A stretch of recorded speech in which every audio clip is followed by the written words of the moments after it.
नमस्कार, मैं भरत सोनी और एटेचा न्यूज में एक बार फिर आपका स्वागत है। राजस्थान का 27 साल का शंकरिया, जिसने ऐसा जुर्म किया कि उसे उसका केस कोर्ट में 5 महीने के भीतर ही उसका कोर्ट में फैसला आ गया और 5 महीनों के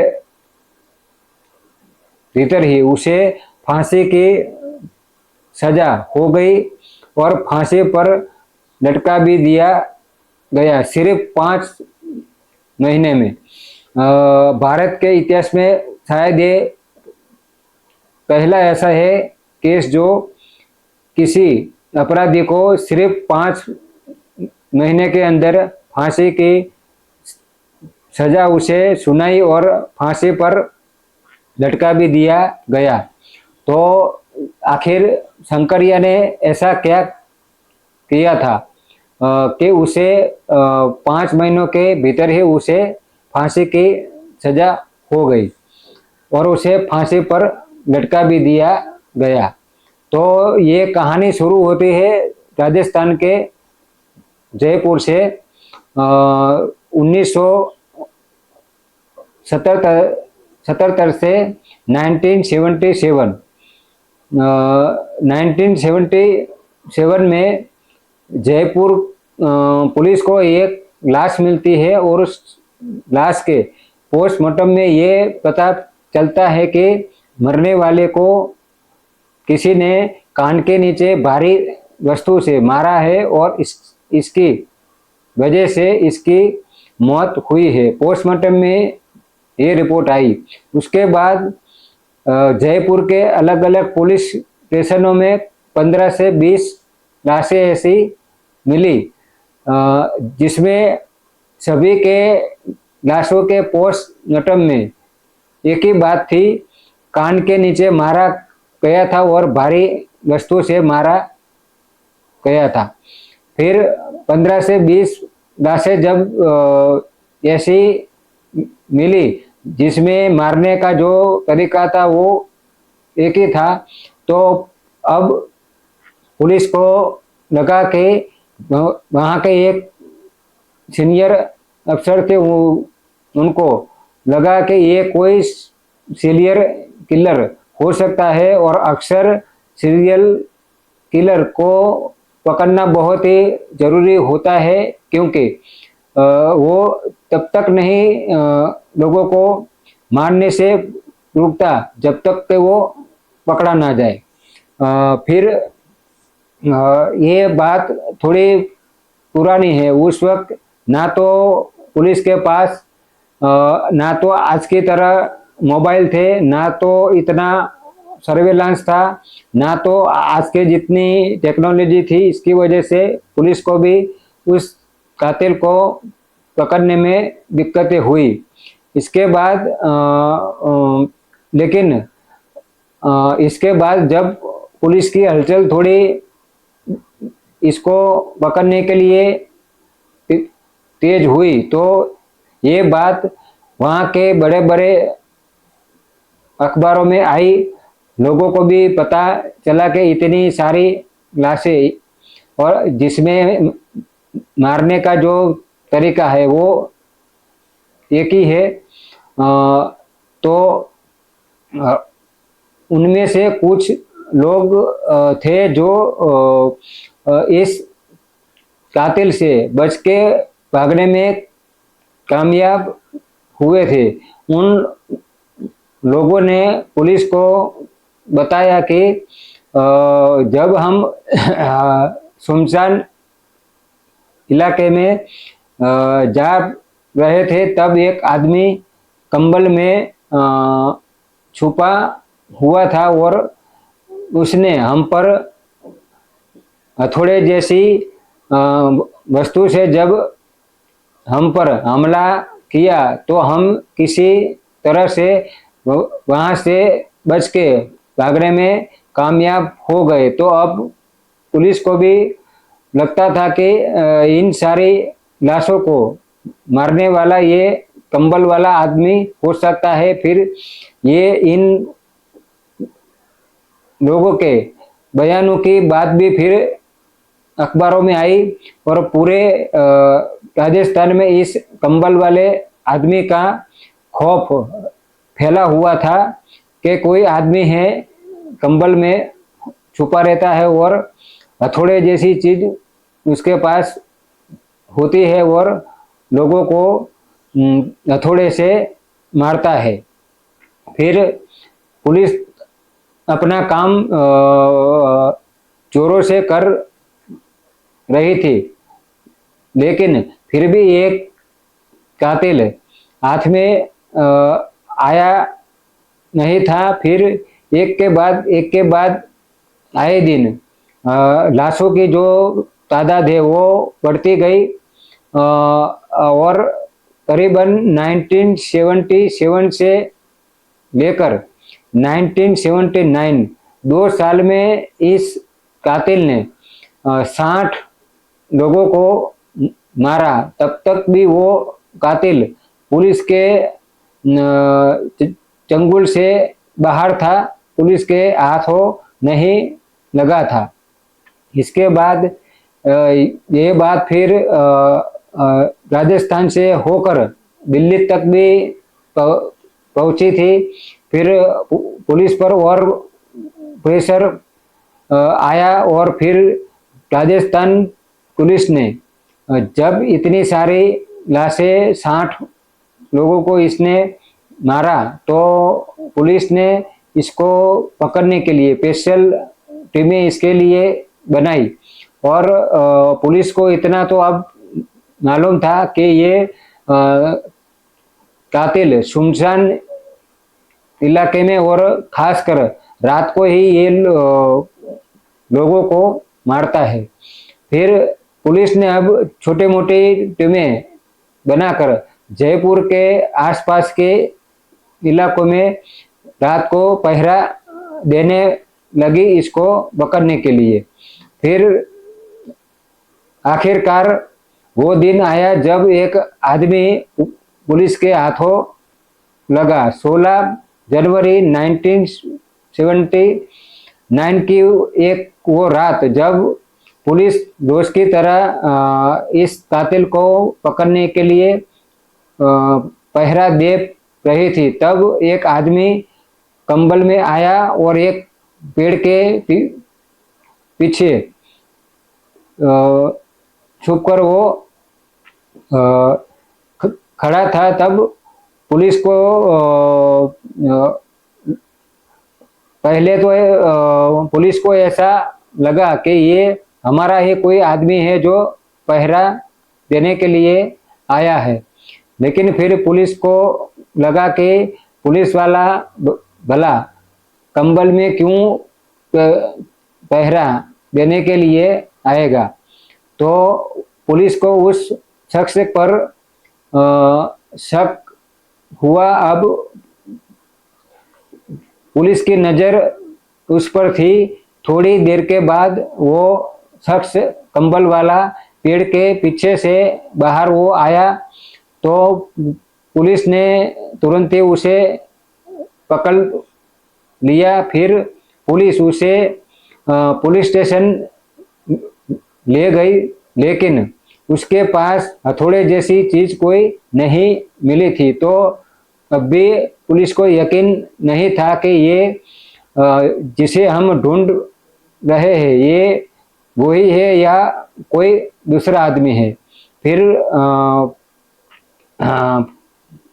पुलिस ने उस शख्स से जब पूछताछ की तो उसने अपना नाम शंकरिया बताया।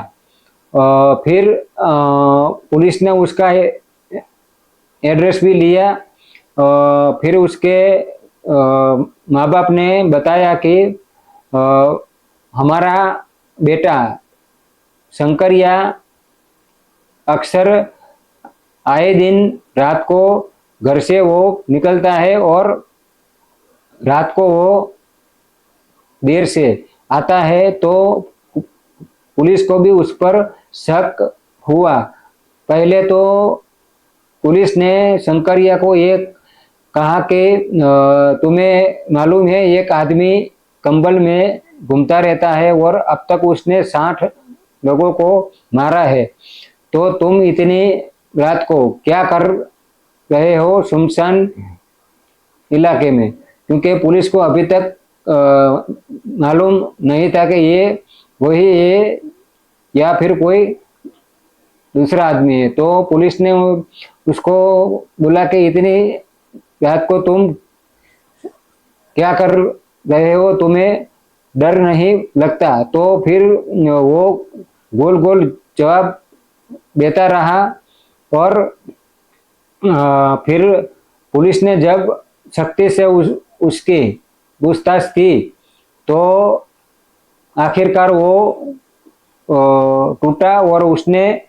बताया कि जिस कातिल की आप जिस कंबल वाले कातिल की आप बात कर रहे हैं वो मैं ही हूँ। और जो शंकरिया ने अब बताया वो पुलिस के लिए चौंकाने वाला था। शंकरिया ने बताया कि साहब आप 60 लोगों की बात कर रहे हो, मैंने अब तक 70 लोगों को मारा है। और भी चौंकाने वाली बात तो तब हुई जब शंकरिया ने बताया कि 70 में से 50 लोगों की तो मारने की तारीख भी उसे याद थी। फिर शंकरिया के पास वो पुलिस ने हथौड़ा भी बरामद किया, जहां से पुलिस को मिला था। उसी पेड़ के पीछे से शंकरिया ने पुलिस को वो हथौड़ा बरामद करवाया। पेड़ के पीछे झाड़ियों में शंकरिया ने वो हथौड़ा छुपाया था। फिर अब पुलिस ने वो हथौड़ा जांच के लिए भेजा, लेकिन पुलिस को अब और भी सबूतों की जरूरत थी। और जब शंकरिया ने बताया था पुलिस को कि 50 लोगों की तो तारीख भी मुझे मारने वालों की याद है, तो पुलिस ने फिर शंकरिया ने जो तारीखें बताई थी उस तारीखों के जयपुर के अलग अलग पुलिस स्टेशनों के फाइलों को जब देखा तो जो जो तारीखें शंकरिया ने बताई थी उस तारीख को जयपुर के अलग अलग पुलिस स्टेशनों में हथौड़े से मारने वाली लाशें मिली थी। फिर अब ये पक्का हो गया कि शंकरिया वही है जिसने इन 70 लोगों को मारा है। और अब उसने खुद भी अब कबूल किया था और हथौड़ा भी उसके पास मिला था। फिर ये सारे सबूत जुटाकर पुलिस ने चार्जशीट लोअर कोर्ट में दाखिल की। लोअर कोर्ट में पहले ही तारीख में शंकरिया को फांसी की सजा हो गई और फिर उसका केस हाई कोर्ट पहुंचा। फिर उसका केस सुप्रीम कोर्ट पहुंचा। सुप्रीम कोर्ट ने भी उसे फांसी की सजा को बरकरार रखा। फिर उसने राष्ट्रपति के पास दया याचिका भेजी। राष्ट्रपति ने भी उसकी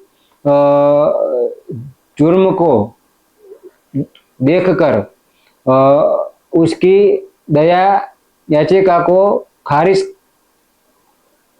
कर दिया और 16 जनवरी 1979 को वो पकड़ा गया था और 16 मई यानी कि 5 महीनों के बाद उसे जयपुर के सेंट्रल जेल में उसे फांसी पर लटका दिया गया। अब सबसे बड़ी बात कि शंकरिया ने आखिर इतने लोगों को मारा क्यों, तो ये बात पुलिस के चार्जशीट में भी लिखी हुई है और कोर्ट में भी उसने कबूला था। जब कोर्ट ने उसे पूछा कि तुमने इतने लोगों को आखिर मारा क्यों, इसका क्या कारण था, तो उसने जो बताया शायद आपको विश्वास भी नहीं आएगा, लेकिन पुलिस के चार्जशीट में ये लिखा हुआ है और कोर्ट में भी ये उसने बोला था। उसने बोला कि एक दिन ऐसे ही मैं रात को घर से हथौड़ा लेकर मैं रात को निकला था, तब एक सुनसान इलाके में एक आदमी मुझे दिखा और अचानक मैंने उस पर हथौड़े से वार किया। तो मरने से पहले जब उसकी चीख जब निकली उस आदमी की, मरने वाले की, तो शंकरिया ने बोला कि वो चीख सुनने में मुझे बड़ा अजीब सा मजा आया। फिर उसने दूसरे आदमी को मारा, तीसरे को मारा, ऐसे ऐसे वो लोगों को मारता रहता और मरने वालों की चीखें जब मरने से पहले निकलती तो वो चीखें सुनने में शंकरिया को अजीब सा मजा आता था और बस यही मजा लेने के लिए उसने एक के बाद एक 70 लोगों को उसने मौत के घाट उतार दिया और यही वो कारण था लोगों को मारने का। और आखिरी बात, जब उसने शंकरिया को जब फांसी होने वाली थी, तब शंकरिया ने पुलिस को एक बार बताया था कि मैंने बिना कारण ही इतने लोगों को मारा, मेरे जैसा कोई बनना मत। ये उसके आखिरी शब्द थे फांसी के कुछ दिन पहले के। शायद अब उसे इस बात का पछतावा था कि मैंने बिना कारण ही लोगों को बस ऐसे ही एक चीखों को सुनने की जो उसे मजा आता था, इसके लिए मैंने लोगों को मारा। तो उसके आखिरी शब्द थे मेरे जैसा कोई बनना मत। तो ये थी 27 साल के शंकरिया की कहानी, जिसे 27 साल की उम्र में ही 5 महीनों के भीतर ही 70 लोगों को मारने के जुर्म में उसे फांसी हो गई। लेकिन जब ये केस पुलिस ने चलाया था, तब वो पुलिस के पास 70 में से सिर्फ 64 लोगों का ही रिकॉर्ड था। 7 लोगों का रिकॉर्ड पुलिस को नहीं मिला था। तो इन 64 लोगों की हत्या करने के जुर्म में कोर्ट ने उसे फांसी की सजा उसे दी और जयपुर के सेंट्रल जेल में उसे 16 मई 1979 को उसे फांसी पर लटका दिया गया। तो ये थी राजस्थान के शंकरिया की कहानी। आज के लिए बस इतना ही। ऐसी ही जानकारी और न्यूज देखने के लिए चैनल को सब्सक्राइब करें, क्योंकि चैनल को आप सब्सक्राइब करेंगे तो ही चैनल आगे बढ़ पाएगा। और वीडियो को शेयर भी करें ताकि लोगों तक ये जानकारी पहुंचे। आज के लिए बस इतना ही। नमस्कार।